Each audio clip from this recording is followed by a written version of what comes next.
Perfeito. Hélio, pode ir. The floor is yours. Yeah, thank you, Fernando.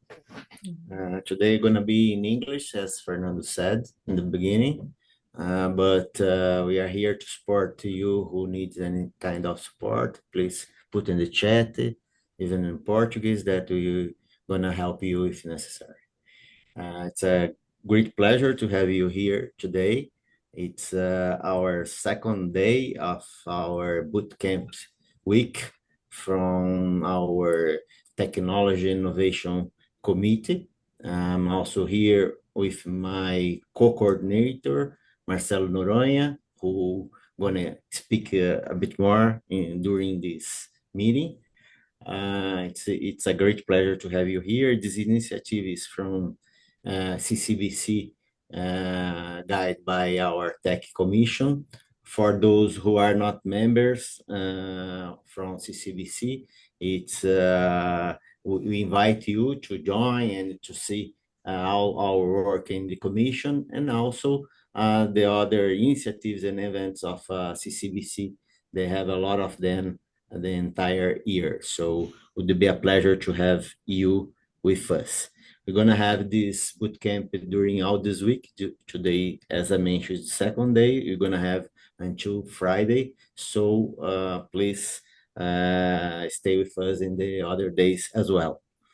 I would like, my name is Hélio Moraes. I initiated and I didn't present myself. I'm one of the coordinators. I'm also lawyer and partner of a law firm specialized in tech issues. And it's a pleasure to be here with you. I would like also to thank you our supporters that help us to, spread this message of this meeting. That's ABS, Associação Brasileira de Empresas de Software, o PIT São José dos Campos, Parque de Tecnologia e Inovação de São José dos Campos, o IPT, o Instituto de Pesquisa e Tecnologia, e Universidade Free Valley, e Free Valley Tech Park, que é associado à Universidade Free Valley, e também o Sebrae for Startups. After these initial remarks, I'd like to bring to the arena our inviters today. First of them is Jeff Bell, who I had the pleasure to meet some weeks ago when he was here in Brazil. He's Director of Research and Business Intelligence at Edmond Global, that you might see in the screen. And he's gonna talk about all the work that Edmond Global make around AI. That's the theme of the moment, and everywhere. If you have a product, you don't have AI, your products, nobody wants you. So this is an opportunity to know what Canada can do for you. And after him, Marcelo Noronha, who is also with us here, is going to talk about his experience. And he is in Canada, he's a Brazilian, but he's, tell us about his experience. So it's a pleasure to have you here, Jeff. The arena is yours. Thank you, muito obrigado. Boa tarde a todos. Muito obrigado a CCBC pela oportunidade. Não falo muito bom português, mas sim entendo pouco. Então, se tem você pergunta, por favor, please feel free to ask in Portuguese. And we have some translators here to help as well. Before I start talking about artificial intelligence, I did want to just thank the CCBC for the opportunity to speak. They're great partners. We work very closely with the Câmara de Comércio Brasil-Canadá. If you haven't worked with them before, I encourage you to do so. And if you're interested in Canada, of course, we can support you in your journey in exploring Canada. But very happy to provide a few comments on artificial intelligence. Before I talk about that, I'll just introduce myself and my role with the organization. So I'm with a group called Edmonton Global. We are the economic development agency for the city of Edmonton. The city of Edmonton is the 5th largest city in Canada by population, and it's a very important economic hub in Canada. What we do as an organization is we work with companies from around the world, including in Brazil, to bring companies to Canada. It could be software companies, manufacturing companies, or anything else. And we're here to support you coming to our region here in Canada. I'll speak a little bit about our region, and then I'll talk specifically about artificial intelligence in Canada. And again, it's going to be largely focused in our region because that's where I'm most familiar. But Edmonton is a very young city. We are a very highly educated city. Almost 60% of our population has an advanced degree, a university or college degree. So very, very strong educational, with a number of very famous universities and colleges. And we're also growing very quickly. Most of our population growth is coming from international people, like from Brazil, for example. Also from elsewhere in Canada. And we're also very strong economically, as I said. Our city is supposed to be the fastest growing economy and of any Canadian cities over the next coming years. So very optimistic part of the world. And also very well connected. So we have trade agreements with Europe, with Asia Pacific, with various countries in Latin America and Europe. So if you join us in Canada, you can access all these markets. In terms of geography, we're the northernmost city in the Americas, which makes us very close to Asian and certain European countries, both by air but also by water. So a very strategic place for shipping goods or for physical goods. We're here today, of course, to talk about digital goods, which are equally as easy to move from Canada. And then a last slide, I think, on the region. Very diverse region. Different languages from all over the world. A lot of immigrants from all over the world, including India, China, Middle East, Latin America. You can see here there's a little slice at the top of Brazilian and Portuguese speakers. So if you come to Edmonton, you'll find a good community to join. And these are the areas where our community is very strong. So health and life sciences, agriculture, energy, transportation, and of course, artificial intelligence, which kind of overlaps with everything. And that's what we're here to talk about today. And I think that's what you're interested in hearing about. So I'll slow down a little bit now that we get to the interesting part, which is artificial intelligence and technology in general. So artificial intelligence is just one piece of the technology ecosystem. It's a very important piece, as Elio commented. It's going to be very difficult to be in any kind of business going forward without some form of artificial intelligence to manage your business, to manage your processes, to optimize your efficiency, to communicate with your customers, to track your customers. Every element of business is being touched by artificial intelligence, or in English, AI. And Canada is very, very strong in AI.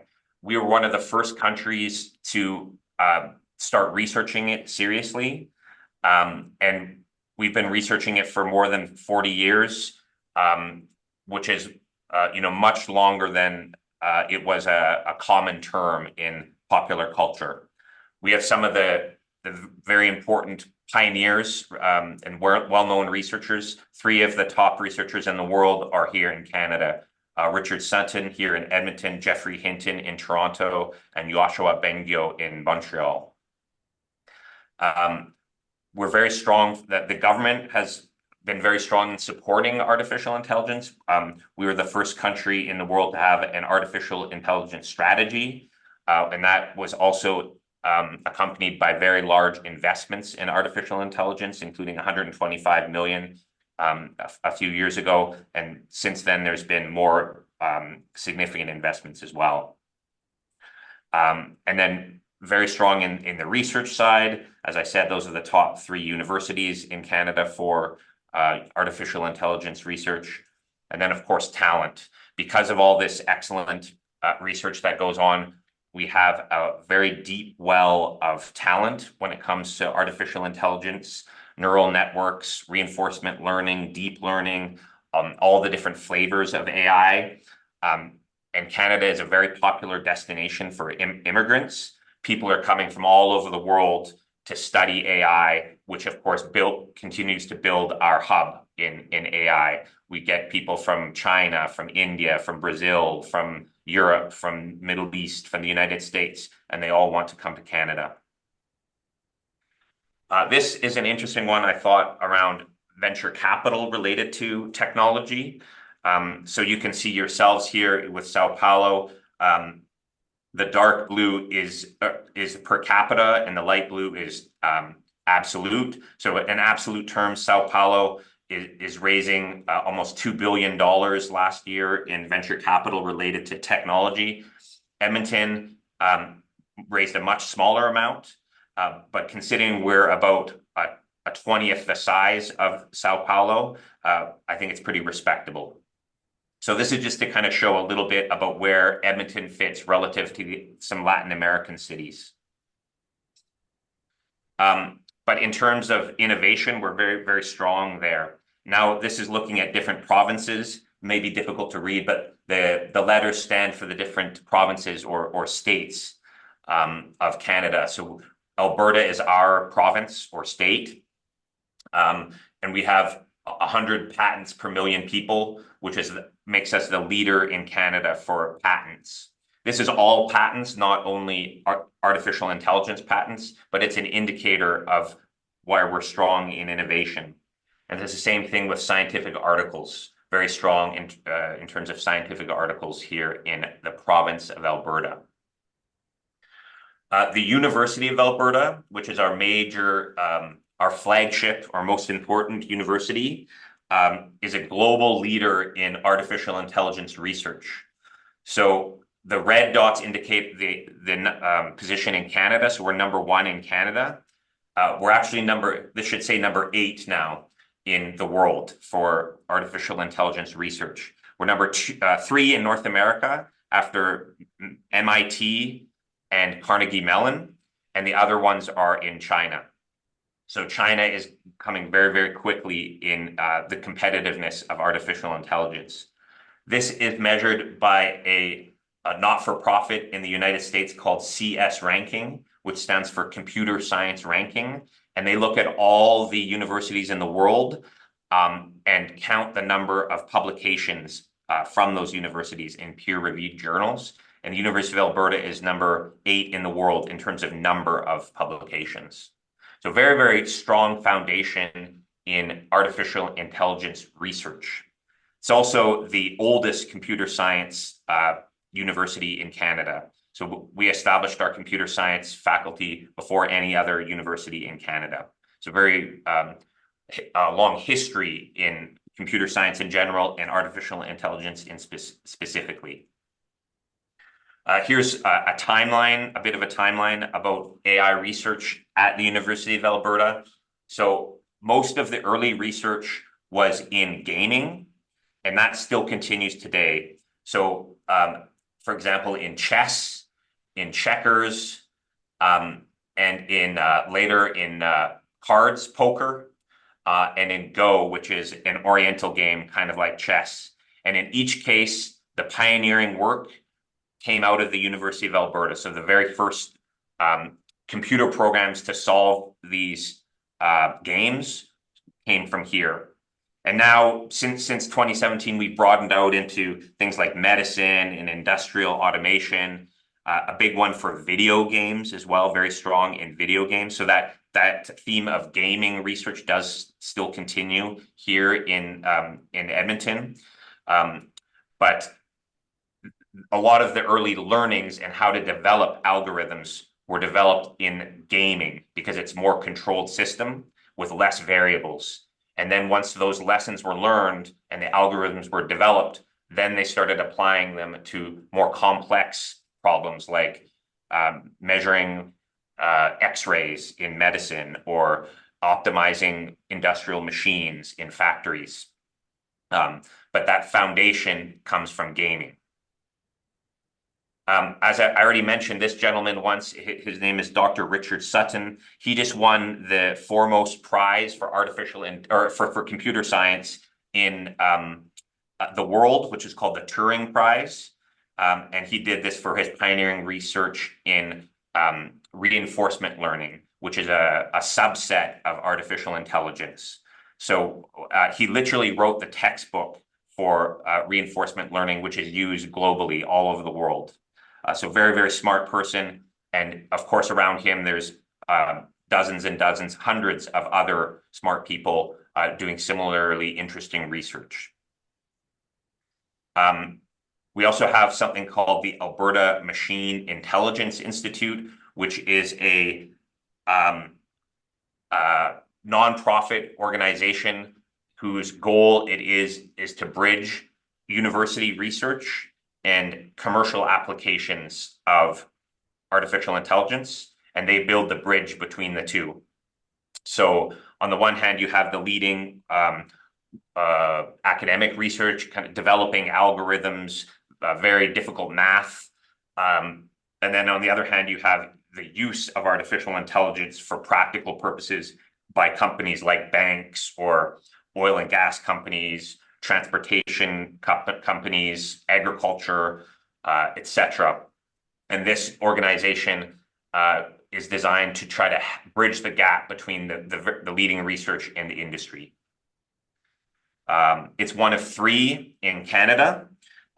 There's the other two are the Mila Institute in Montreal and the Vector Institute in Toronto. So these are the three premium world-class artificial intelligence research institutes in Canada. As I said, Canada was the first country in the world to establish an AI strategy. And at the same time of that large investment, they also established these three research institutes. And they have similar missions. They're all designed to take the research from the universities into the applications. Now, the AMI in particular works across all domains, but their specialty is reinforcement learning. But they also have expertise in different flavors of artificial intelligence, and they work across disciplines as well, including robots, health, agriculture, biology, discovery, and supply chain. And the way it works is they have a lead researcher in each discipline whose job it is to develop artificial intelligence applications for that discipline. So for example, there'll be a biologist who will be in the Department of Biological Sciences at the university, but their job is to develop artificial intelligence applications relevant to biology. And the same can be said with chemistry and drug discovery and supply chain. So they have kind of many verticals within the institution, and they're trying to develop solutions to problems within those verticals.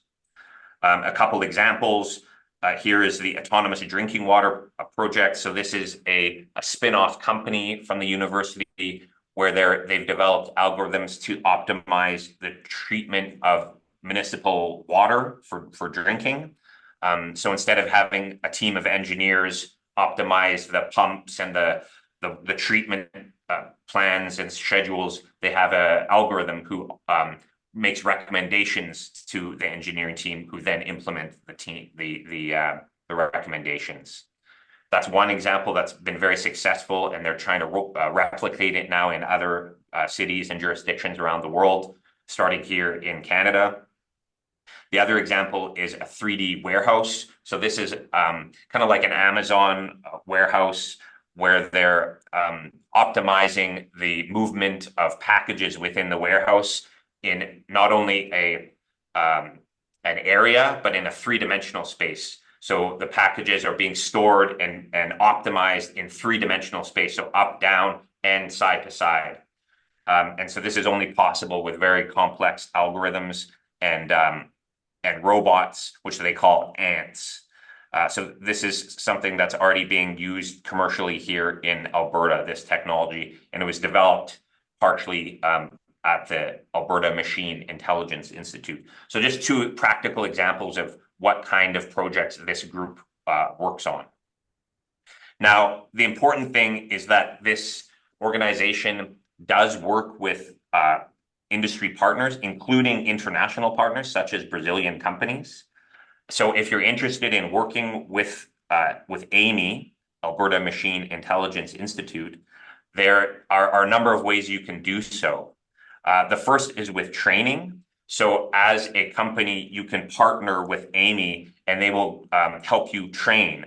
They have kind of very technical training with the Machine Learning Foundations program. So this is teaching you how to use algorithms and incorporate them into your process, how to join your database to the algorithm, etc. That's the first thing. They can teach you technical things. The second thing they can do is teach you ethics. So they talk about setting up a plan for AI in your organization, the boundaries that you set for your organization, what decisions AI will make, what decisions people make, how the people and the AI work together to make those decisions. And they can teach you how to, AMI, this group here, can teach you how to incorporate this ethical decision-making into your organization, which is very important. And then the last one is kind of custom learning. They can, if you have a specific problem, they'll partner with you to help solve that problem.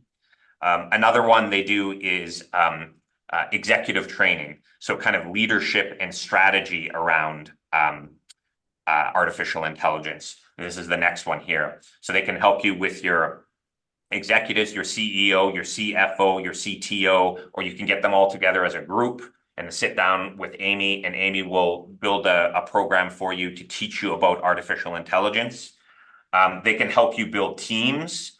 Often what they do is they partner a technical lead from your company. Say your company is a healthcare company, they'll partner a pharmacist from your company with an AI specialist from AMI. And then together, you will build a team around those two specialists, drawing upon AI specialists at AMI and within your organization and healthcare professionals from within your organization to solve some sort of problem specific to your situation.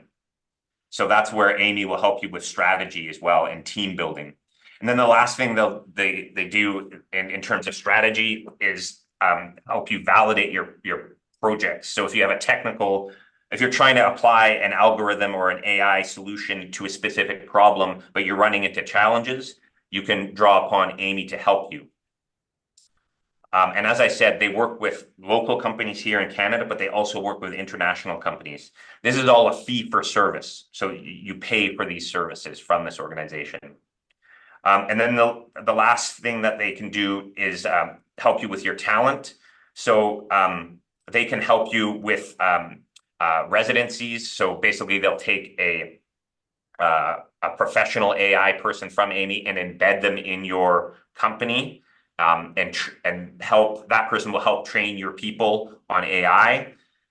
They can help you with hiring. So for example, if you want to hire an AI professional, but you don't know about AI, they can help you draft the job description and sit on the review committee and the interview committee, for example, with you and vet your candidates for AI talent. So this is a very interesting thing. And again, project validation. So super interesting company or organization, I should say. And they're looking to work with Brazilian companies. So if you're interested, you can follow up with me afterwards. I want to speak a little bit about a recent conference that happened here in Canada. By the way, Fernando, I'm looking to you. If I start talking too long, just let me know, okay? You can cut me off.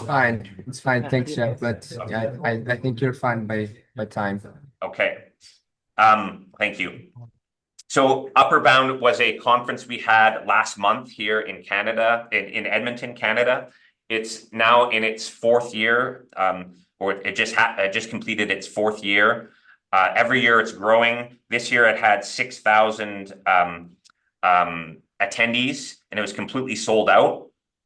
But what's interesting about it from my perspective, I'm not an expert in AI, but it has something for everything. So I like to describe it as a kind of a sandwich. At the very top, you have sessions for executives and for people like me who don't know very much about AI. So there's conversations about strategy, there's conversations about ethics, about how artificial intelligence is going to impact society, disruption from AI, this kind of thing. And then on the other side at the bottom is the very technical sessions where they talk about, you know, innovations in algorithms and the newest ways to develop algorithms and very software tools and how they work and that sort of thing. And what's interesting is each session has a rating, a technical rating. So if you're looking for something very technical, you can just sort your agenda to find very technical sessions. But if you don't understand, if you're not a technical person like me, you can filter out all of those sessions and focus only in on the higher level conversations, which you can understand. So I think it's a very interesting model. And I'll just share a few learnings that came out of this year's session. This year's session was in May 20 to 23rd, 2026. There's going to be another one next year the same week. I think it's May 19th to 22nd next year. So we invite you all to come to it. So some of this might not be surprising to you, but these are some of the very high level conclusions that arose from the conference. I didn't want to get into the technical ones, mainly because I don't understand them. But if you're interested in the technical conclusions, I can probably help you find some of them as well. But I think, as you probably know, AI is a very key driver for businesses. As I mentioned, Edmonton is a very important hub for research in this global race for AI talent and AI technical development. One thing we heard is that AI is going to require huge investments in hardware, so basically servers or data centers. So there's a lot of conversation about data centers and how they are huge users of electricity, and that in order to facilitate the data centers, you first have to develop robust electricity infrastructure to serve them. And how are we going to do that as a society? How are we going to do that as a country? So that was very interesting. And then, as I already mentioned this issue of ethics. So things around who gets access to the information, things like bias in artificial intelligence, like sexism or media bias, you know, reinforcing the ideas you already know in media as opposed to trying to diversify your viewpoint, these types of things. So how do we incorporate ethics into artificial intelligence development? So that was a very key theme of the conference, and lots of interesting conversations going on, some of which I attended myself personally. And then I think this one's no surprise either, the fact that it's disrupting different industries. So certain industries are going to be completely changed the way they work. A few examples that came up in the conference are medical imagery, things like sonograms or x-rays, you know, having a machine interpret those images for you instead of a trained medical profession, or having the machine recommend areas in the image that deserve a special look based on past history. But they can process, of course, these things very, very quickly and more accurately than a human can. Same with industrial maintenance. So the idea of predicting when a part is going to fail in a machine before it fails, instead of waiting for it to fail before you replace it. You can use AI to basically, using a car as an example, you can guess when you're going to get a flat tire before you get a flat tire, or you can guess when your belt needs replacing before the belt actually breaks. So these types of things, but applied to industrial factories as opposed to vehicles. And then the last one is video gaming. That's another area where we're very strong here in Edmonton because of that history in AI and gaming. So using artificial intelligence to do all sorts of things in video games, like control your non-player characters, have interesting dialogue with people that don't exist but that are only in the game, have dynamic backgrounds in your game, have dynamic storylines in your game, dynamic dialogue, all these things that are increasingly going to be in demand by the users, and that AI is going to enable. So I thought that was pretty interesting. And then the other one is kind of how this is going to affect careers. So for example, what's the role of an accountant in the age of AI? If the computer can find mistakes in spreadsheets faster than you, and they can do so, looking at 1,000 spreadsheets at once instead of one spreadsheet at a time, how does that impact the job of an accountant, for example? Law was another example that they discussed. And how does this impact the role of lawyers and also the support teams of lawyers, like legal assistants and administrators in a law office? How does it impact their roles? And then the last one I'll mention is kind of how this gets back to the issue of ethics, but how does AI impact trust? So things like deep fakes in the media, or AI being used in colleges to write exams, and then the professors are using AI to mark the exams. So then what's the point of a college if everyone's just sitting on the sideline and the AI is doing all the work for both sides?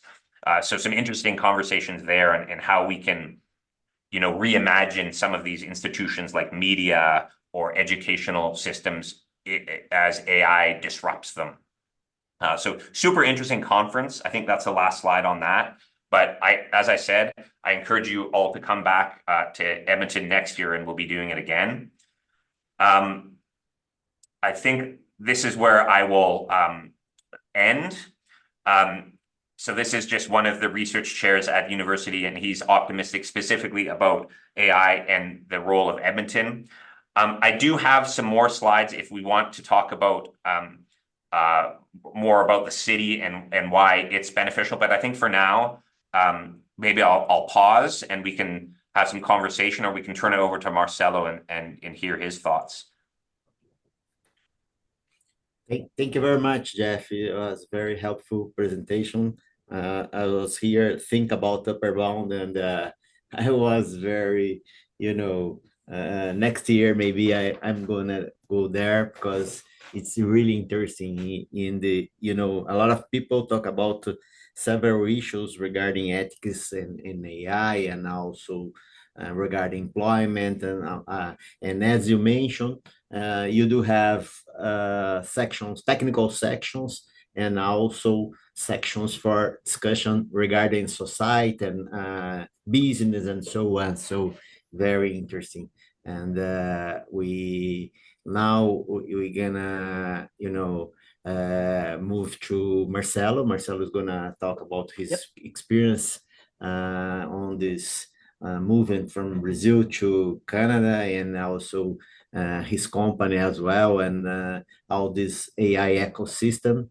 And after that, we encourage everybody that's here with us to take notes of your questions and talk with us, and take this opportunity to talk with Jeff and Marcelo.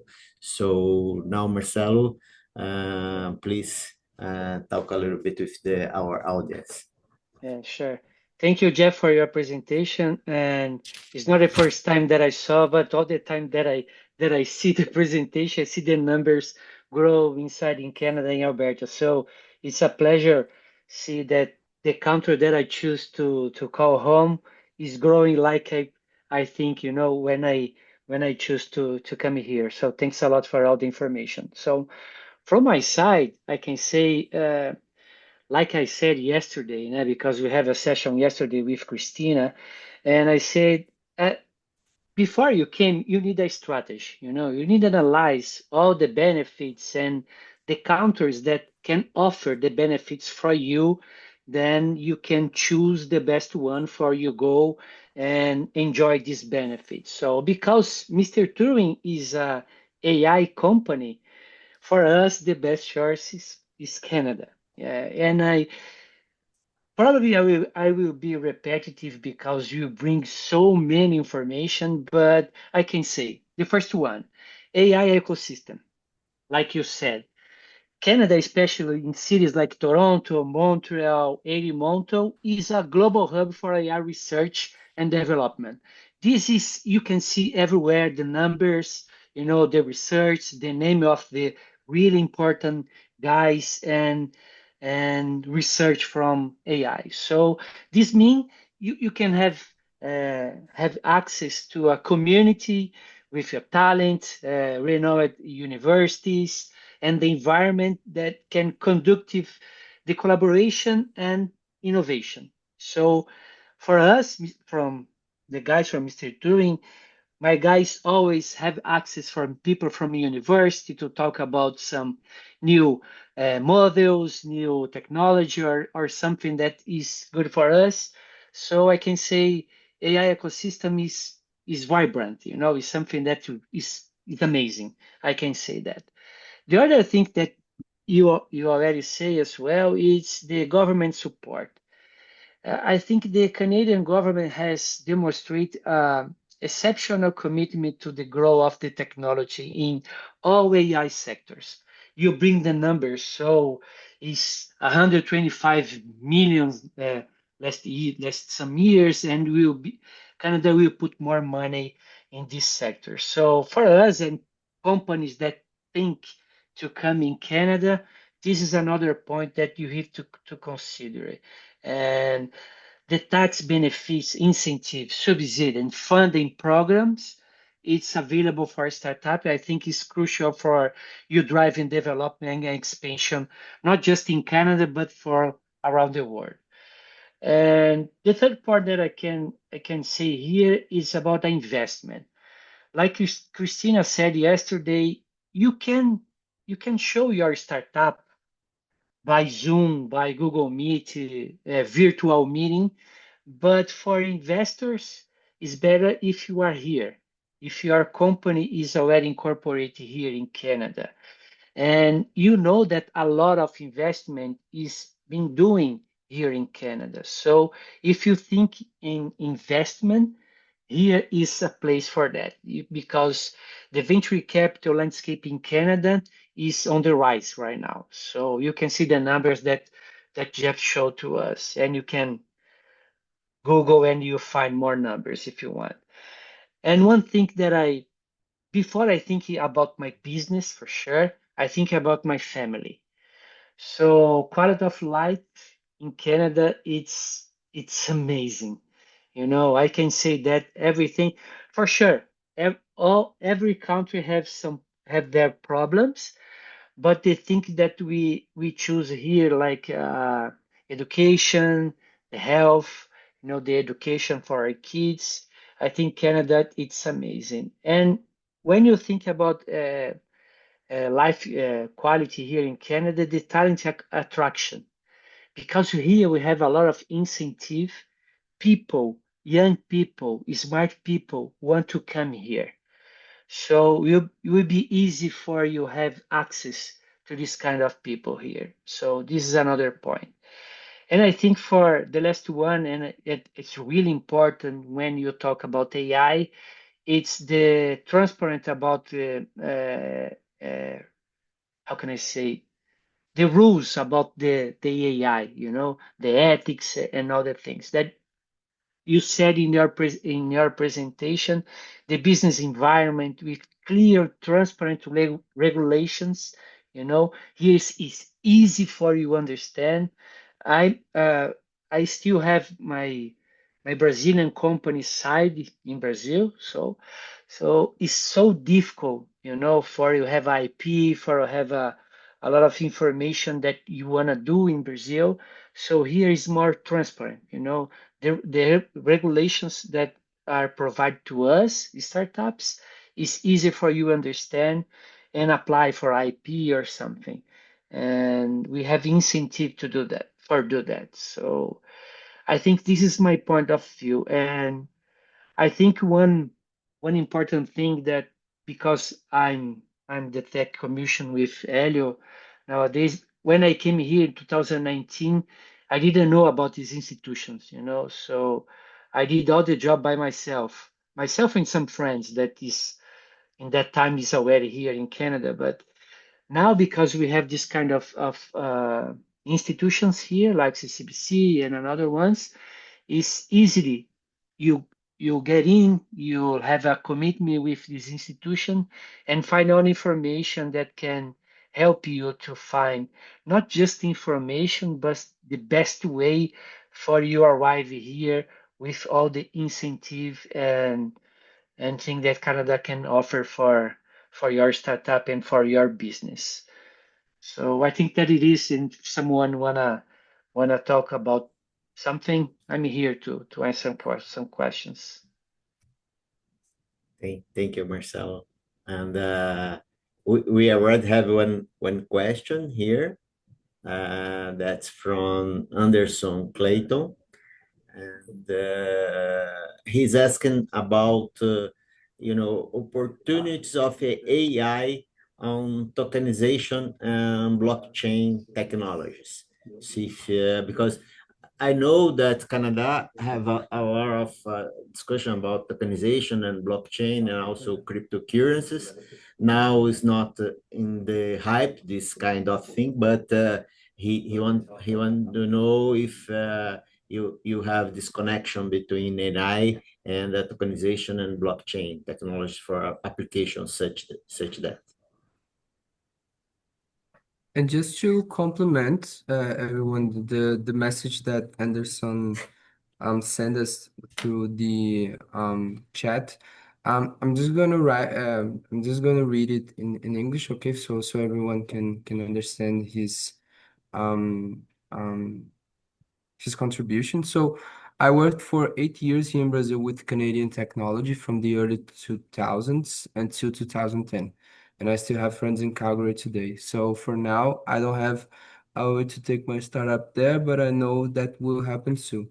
That being said, how do you see the use of AI in applications in tokenization and blockchain? Did you want me to take a stab at it, Marcelo? Yes, I think it would be better. Yeah. Okay. So I think the short answer is there's a lot of potential there for in the realm of blockchain and tokenization. I'm not, as I said, I'm not a technical expert. I think there's probably some pioneering research going on in these realms as they relate to artificial intelligence. I haven't looked into it, but if I were to look into it, I bet you I could find some researchers in Canada that are leading in these areas. From our perspective at Edmonton Global, a lot of people, they associate blockchain with cryptocurrency and with finance. Yeah. I think that we're not the best place in Canada to do that. That's probably Toronto or potentially Calgary. Those are kind of more banking hubs. And I know Brazil is a global leader in fintech. So I think there's a lot of potential to transfer that skill from Brazil and those solutions that were developed in Brazil for Brazilian markets to North America via Canada. I think I would encourage you to look into that. For me personally, what's more interesting about blockchain is some of the non-financial applications. I'm thinking specifically about supply chain management and chain of custody solutions, which are very interesting. So things like, and there's some interesting companies doing this sort of thing here in Alberta. But for example, if you go to a restaurant and you want to know where your hamburger came from, there's using technologies like blockchain or tokenization, you can track exactly where that piece of meat came from, which store it came from, which truck it was on, all the way back to the farm using blockchain technology. And for applications like consumer education, health and safety, right? Like if there's some sort of problem with the food and you need to recall it, if there's some sort of disease in it, for example, you can use blockchain to figure out what part of the food supply chain you need to isolate or take care of. You can use it for tracking shipments, let's say for medicine. So if the medicine is made at a factory here in Edmonton and you need to ship it to Brazil, but it needs to be a certain temperature, a very narrow temperature band. It can't get too hot or else it'll ruin the medicine, and it can't get too cold or else it'll ruin the medicine. So with blockchain, you can track temperature variation as it moves along its delivery path. And if it does spoil because of temperature, you can figure out where it spoiled and potentially who is responsible. So that kind of application could be quite interesting here in Alberta for blockchain. I think there's a lot of work doing that. Same with oil and gas, the parts that go from the factory to the field, or even the molecules of fuel that come out of the ground. Where do they go to? How are they refined? And ultimately, who uses them? Are they blended with biofuels? That kind of thing. So I think there's a lot of interesting applications of blockchain in non-financial applications that could be interesting to coordinate between Brazil and Canada. Yes, and Jeff, thank you for your information.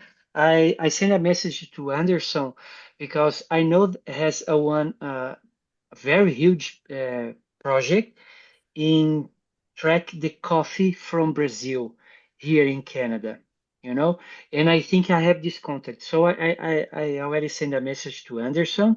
I can connect these two guys because I know the lady, that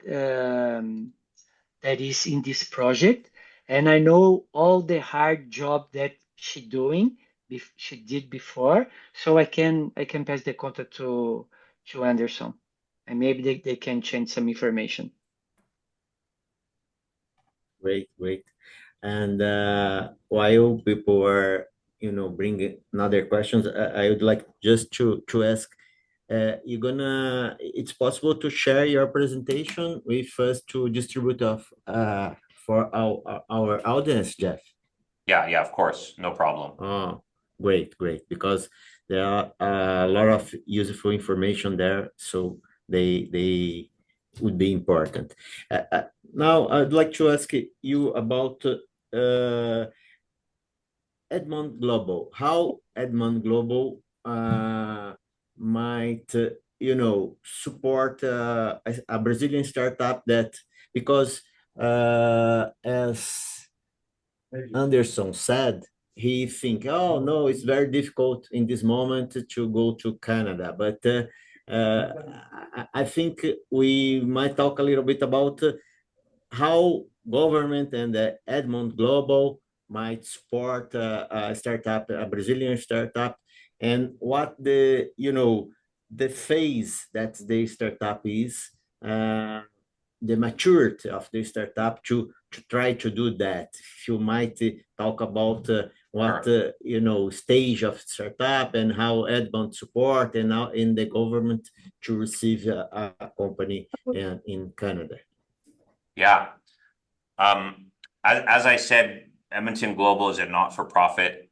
We work with companies from all over the world, from Japan, from the Middle East, from Europe, from Africa, from the United States. So we are not only working with Brazilian companies. However, I'm very optimistic about Brazil. I think Brazil is a very underappreciated part of the world. And I think as Canadians, we need to be thinking more about Brazil and Brazilian innovation and Brazilian companies, which I've seen with my own eyes. I've had the fortune to go to Brazil a number of times now, and I've seen the innovation and the dynamism and the work ethic and all that. So we're very interested in supporting Brazilian companies to come to Canada, is my point. Now, what's the most important qualities we look for? First one is motivation. A company needs to be highly motivated to want to expand to North America. I say North America because I think a lot of Brazilian companies, when they think about expanding, the default is to think about the United States.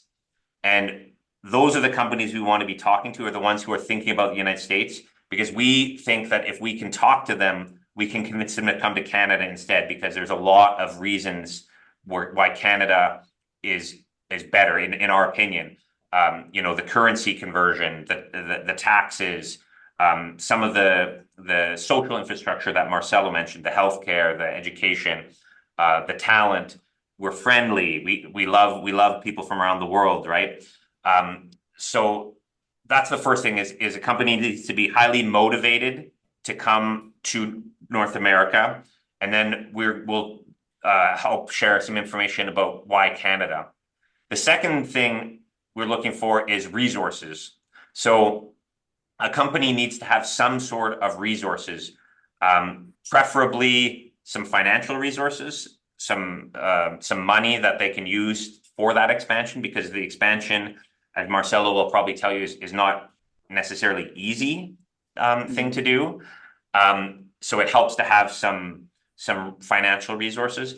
And then the other one is human resources. So typically we're looking for, a company. We think that the easiest is if a company has more than 100 people already, and they've already expanded in Brazil. So maybe they started in Sao Paulo, but now they have operations elsewhere in Brazil. That will help. But also if they've started in Brazil and now they're in Mexico or Argentina or some other country in the Americas that's Spanish speaking, that will help them take the next step, which is to go to English speaking, we think. So that's what we're looking for in companies. We want a company that has about 100 or plus employees. Let's say that has a couple $1 million Canadian in revenue or capital, and then that are highly motivated to want to expand. Now we'll talk to companies that fall into other categories if they have that motivation, but it's going to be hard if they don't have the resources. So that was the first part of your question, Elio, is kind of what are we looking for? The second is how can we help? The first thing I would say there is talk to Helio and Fernando. The CCBC is a great resource for Brazilian companies. They have a lot of experience with Canada. They have great people, a few of whom are on this call right now. But they also have a lot of experience helping Canadian companies do market research, figure out what part of the country makes sense to go to, that sort of thing. So for sure, start with them, I would say. What we can do is Edmonton Global. We've partnered with the CCBC, for example, on one of their initiatives, which is called the Brazil Hub. So currently there's 2 Brazil hubs in Canada. There's one in Montreal for the French-speaking eastern part of the country, and there's one in Edmonton for the English-speaking western part of the country. And so we can help Brazil, and the idea of that is a soft landing space, or a bit like an accelerator, where Brazilian companies can come from the airport, drop their bags at the hotel, and then at the next day they have an office already set up with internet, with boardrooms, with administrative support, so they can, let's say, hit the street running. So this is a very interesting initiative that I think has a lot of potential to support Brazilian companies in Canada. And since it's in Edmonton, we're very well positioned to help those companies. In fact, we've already had 5 small companies from Brazil come to Edmonton through that program, and we're working on attracting more. But we can help with things like support with the registration process to register your business as a legal entity in Canada. We can help with your hiring. If there's specific people you're looking for, an engineer, a computer scientist, an accountant, a lawyer, we can help both with the staffing, if you want to hire those people as employees, and also service provision. If you want to hire a law company or if you want to hire an accounting company to support your efforts, we can provide ideas there. We can help with real estate. If you're looking for a warehouse or a office facility, we can help you identify that. We can help you with introductions to politicians, to the universities, the colleges, potential clients, potential suppliers, research partners, people who can help develop a demonstration project, these types of things. We can make introductions. We can help with communications. So if you want to do a press release or some sort of announcement, some sort of event to announce your project, we do a lot of that sort of thing. So basically what we do as Edmonton Global, we are a non-for-profit, so we don't charge money for this. We win by attracting companies. If the company comes here, this is our payment. But what we do is we listen to the needs of the company and then try to support them, whatever their needs are. We're a relatively small team. There's about 30 of us. Like I said, we support companies from all over the world. So please reach out to me if the CCBC can't help you. Start with the CCBC. And if they can't help you, they can put you in touch with me, and I'll be happy to try to help you. We also have some Portuguese speakers here on the team who can help you. If I was a Marcelo before, I will start with CCBC, Jeff, because this is the best way. And after that, CCBC can figure it out the best way for you go, who you talk. This is the best thing. Yeah, I agree. Agreed. Yeah, I think, Jeff, if you can give your opinion with the numbers that you showed to us, when you think about Brazilian startups or Brazilian like a country, what do you think will be the most promising AI opportunity? Like you said, Brazil, it's a huge, how can I say, a lot of fintechs came from Brazil because Brazil is a financial, have a very good financial structure here in Brazil. But when you think about all Canada, all opportunity in AI, what will be the most promising opportunities for startups? It's a great question. Fernando, did you want to interject here, or did you want me to answer first? No, you can answer first. Okay. I think, the AI opportunity is so huge that there's not any single answer. I think there's a lot of opportunities for Brazilian companies or companies from anywhere in the world for that matter. And you can look at, market verticals. That could be part of the answer.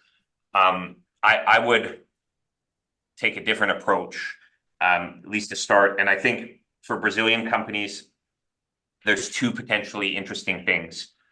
One would be product development.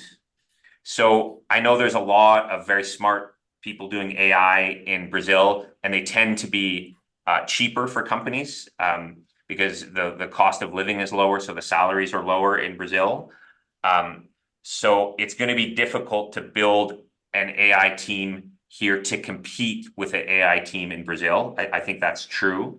However, I think a product development opportunity could nevertheless be interesting.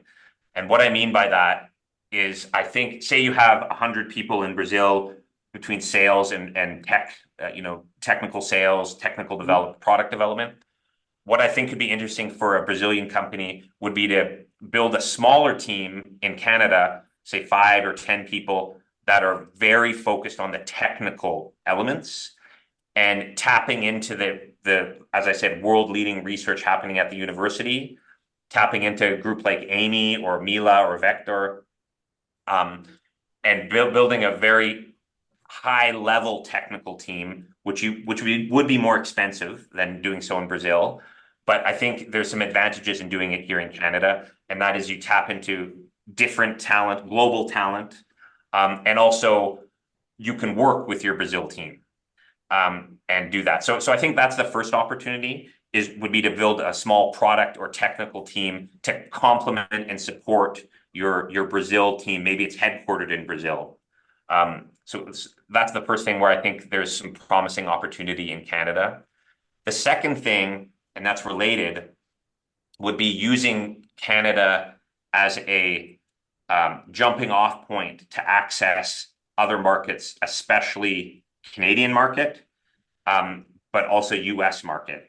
So far, the US tariffs have not impacted digital services. That may change, of course, but since you asked me today, I'll give you my answer today. And that is that I think that's another opportunity would be to build a small technical sales team here in Canada, again, to complement your team in Brazil, but they would have closer ties to the customers here. You start with Canadian customers, whether you're in oil and gas or construction or healthcare, finance, pick your jurisdiction based on where the cluster of your core market is. And then build out a small team here to serve the market in the States or to serve the market in Europe. And the reason for that is because relative to Europe or the United States, the costs are lower for a Brazilian company. Your Brazilian currency goes farther in Canada relative to the United States. There's lower taxes here. The salaries are considerably more competitive compared to the States, but you still get very excellent people. Taxes, real estate prices are lower. So basically, in general, the cost of doing business is lower in Canada, but you can still, at least now, access those other markets. So that'd be the second big opportunity for me, would be technical sales team based in Canada. Yeah. And I don't think it's as easy to do it from Brazil. Like if you're going to do virtual sales to the States, I think it's easier from Canada to do virtual sales to United States than virtual sales from Brazil. It is true. Yeah, I agree with you. Thank you, Jeff. Yeah. Okay, so we have one question from Carolina Lopes from the chat. She goes like this. Hello, Jeff. My name is Carolina. I live in London, Ontario. My question is, what is the demand for AI professionals in Edmonton, and how can international professionals contribute to the ecosystem? Interesting. First of all, hello. Thanks for the question. I think there's some interesting comparisons. There's some similarities between London and Edmonton, and there's some differences. I've never lived in London, so you probably know more about London than I do. But I know a few things. I know that both cities share a expertise in manufacturing, for example. So London, I think, is good for manufacturing, is my understanding. And so is Edmonton. I certainly can tell you that west of Toronto, Edmonton is the largest hub for manufacturing in Canada. So I think if you're talking about AI and you're comparing London versus Edmonton, London, Canada, not London, England. If you're comparing London, Canada, and Edmonton, Canada, for AI opportunities, manufacturing is the first word that comes to mind. So I think there could be some interesting crossover there. And if you're developing expertise in manufacturing and AI in London, it could be transferable to Edmonton and vice versa. The second observation I would say is that Edmonton is considerably larger than London. I don't know the population off the top of my head, but I know it's less than 1 million in London. So I think there's a larger pool for AI talent here in Edmonton. Now, if you look regionally, because London is in Western Ontario, you can tap into Toronto, you can tap into Waterloo, so you can tap into the region in Ontario, and you're probably going to have a larger pool there. But if you're just comparing London and Edmonton, there's a larger pool of talent in Edmonton. Now, the second part of your question is, how can international professionals contribute to the ecosystem? I think there's lots of opportunities there. As I mentioned, I think, if you're an international professional in Brazil and you want to tap into the Edmonton ecosystem, you could do so through that technical sales collaboration, that product development collaboration, also research, joint research projects between, IPT and Edmonton, or some sort of research institution in Brazil and a research institution in Western University or in University of Alberta. So I think that's also a possibility. So I don't think that international professional necessarily needs to come to Canada to contribute. They can do so remotely. I do think that if they do come to Canada, it becomes a lot easier to contribute. Does that help, Carolina? Sorry.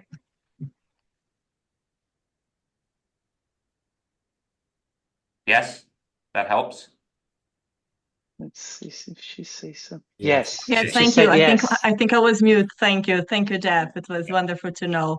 Actually, I work in the manufacturer here in London, and now I will start my studies in data and analytics here, not in London, but in Niagara Falls. And maybe, I don't know, in the future, Edmonton can be an option. So good to know the opportunities and the information. Thank you very much. We're waiting to welcome you here, Carolina. Yeah, thank you. So everyone, we have a few minutes left. So does anyone has any doubts or contributions that would like to make? I see some participants here. So Antonio, Roberta, Laura, Paulo, Patricia, if you have anything to add on, it would be nice to hear from you now.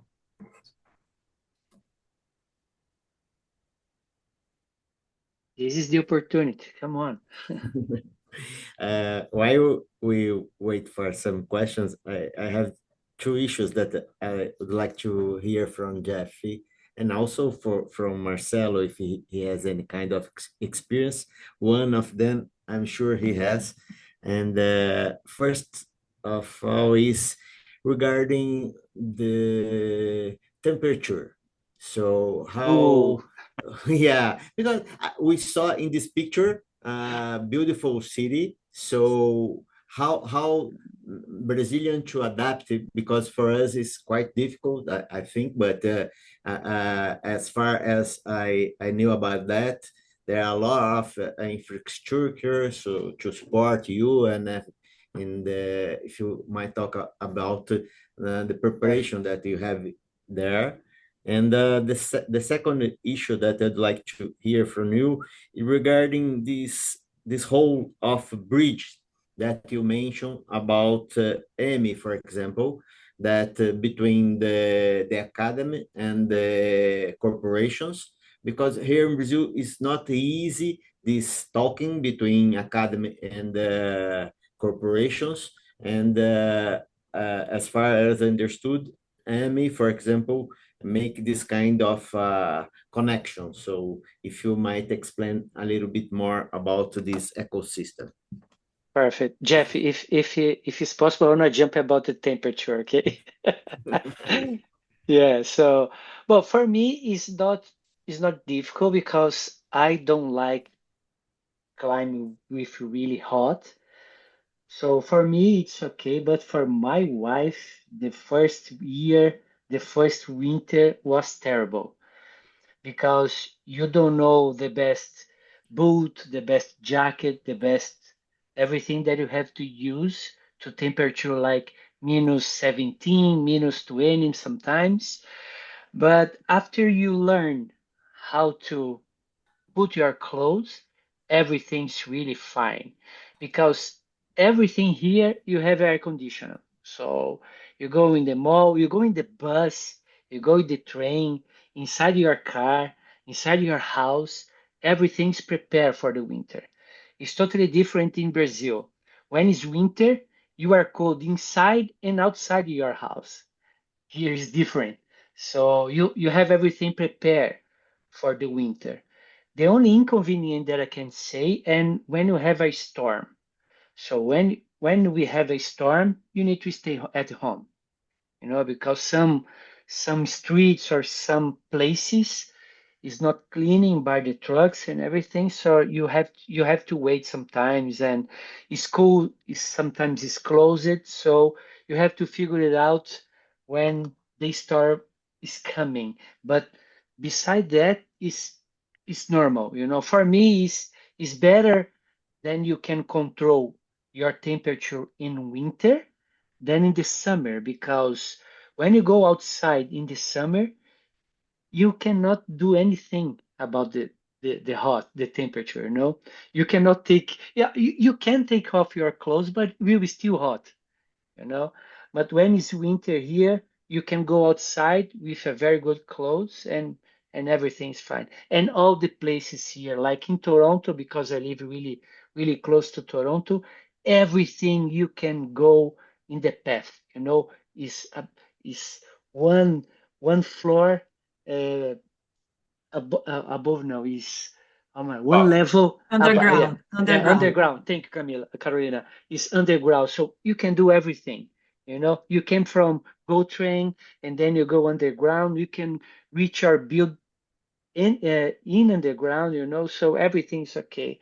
But for people that don't like winter, I think the first and the second winter is not easy until you find the best way for you put your clothes and how to drive, and everything. But for me, it's okay. And I think the second question will be Jeff. Jeff will be better to answer this question. So look at these beautiful scenes of winter. Yeah, no, it's amazing. I Right? love. It's I love. beautiful. Yeah, it's amazing. It's amazing. I don't mind the winter myself, but yeah, it's not for everyone. Yeah, it is true. I'll try to answer your second question, Elio, which is around the bridges. I'm not sure if I entirely understand the question, but I think it is how does a company work with Amy? Did I understand that correctly? Yes, because as far as I understood, Amy make a whole of bridge between companies and academy and the That's right. university. So how does it work? Because here in Brazil, it's very difficult, this connection between university and the market. So these are the ways. When I spoke to this slide, I was speaking specifically about how a company can work with Amy. So these are different kind of avenues or projects that you could envision collaborating with. Maybe your question is one level higher, which is why does Amy exist? So I think this was Amy's been around for a long time now. Actually, in I think it was 2007 they founded it by a different name. But the idea was there was a recognition very early on that researchers are going to research, and they're going to look at academic problems and how to solve interesting academic problems. And it takes a unique kind of researcher that is looking for problems in the real world. They exist and they're out there, but they're, I would say, the exception. Most university professors and researchers are primarily interested in the problem itself, not the application of the solution, but figuring out the solution. So that was kind of what inspired Amy, was to come up with an organization whose job it is to push the researchers to make their research practical. And so this is a model that has been used elsewhere in different applications as well. For example, oil and gas, among many others. Forestry is another example. There's probably examples in banking that I'm not familiar with, but so the government said, okay, we're gonna create this institution, and we're gonna have it's gonna have ties to the universities, but it's gonna serve industry. So that's kind of why we have this group. Does that answer your question, Helio? Yeah. Okay. Thank you. Okay. Perfect. Fernando, please, now we have some questions. Yeah, we do. So thanks, Jeff, for the responses. We're reaching the final moments of this of today's event. Okay, so just letting everyone know that we'll share the recording of the session and also the presentation that Jeff projected to us today. So I'm gonna share the last two questions regarding Jeff's participation here. So Antonio Schneider, he wrote it on our chat. If Jeff could tell us about how Canada is open for immersive technologies, such as virtual reality, especially for agribusiness and the aviation sector, if you have any cases regarding that. And the last question is about is actually from Gabriel Felipe de Holanda. He goes like this. Hello, Jeff. Do you know anything about opportunities to offer services related to computer vision solution for security cameras? His company offers a software for the practice. Okay. So first of all, I'll talk about immersive technologies. So I would say there's some very interesting companies here doing interesting stuff related to, let's say, serious virtual reality, we call it. So most people, when they think of virtual reality, they think of entertainment, right? Games and movies and that sort of thing. And there is a small industry in the Edmonton region doing that kind of thing, creating games and other virtual entertainment using 3D cameras and that sort of thing, 3D scanners. But more interestingly, in my mind, is the serious applications, and I think this is what Antonio is asking about. So how do you use virtual reality to solve industrial problems or business problems? There's some interesting ones for sure that I'm aware of, where it's repairs. So, for example, the company has developed a system where you can do remote repairs. So you still have a repair person who goes into the field to fix the pump or the piece of machinery that you're trying to fix. But there's a virtual interface between, let's say it's a car, between the car and the mechanic of the car, there's a virtual interface. So that looks like a tablet. So you have your tablet and you put it up, you film the part with your that you're trying to fix as a mechanic, and it'll pull up on your screen the part numbers for all the parts that you see. And so as the mechanic, you know the number of the part and how, the catalog number, where you find it to replace it. Also, it can give you instructions, which way to turn it, which tool you need to move that part. So very interesting stuff happening there on virtual reality for repairs. And this is an Edmonton company. Another Edmonton company that's doing neat stuff is around training, specifically around construction cranes. So the towers on a construction site that lift and move things around. So there's a company that you put on your goggles, your virtual goggles, and it looks like you're in a crane and you have to learn how to move objects without hitting things and that sort of thing. So it's a training program, but it's been very successful, and various colleges are now using that technology to teach their students. And the last one I'll mention is around HR, so human resources. So this is job interviews. And so they've developed a program that can be used either by applicants or by interviewers, the people who are doing the hiring. And they have developed virtual scenarios to test employees. So for example, if it's a salesman or salesperson, you put on your goggles and you have to do sales, and they test how you sell, and they test your interaction and your emotion and your communication skills, and they kind of give you a score, and then you can watch how you did and improve your process next time.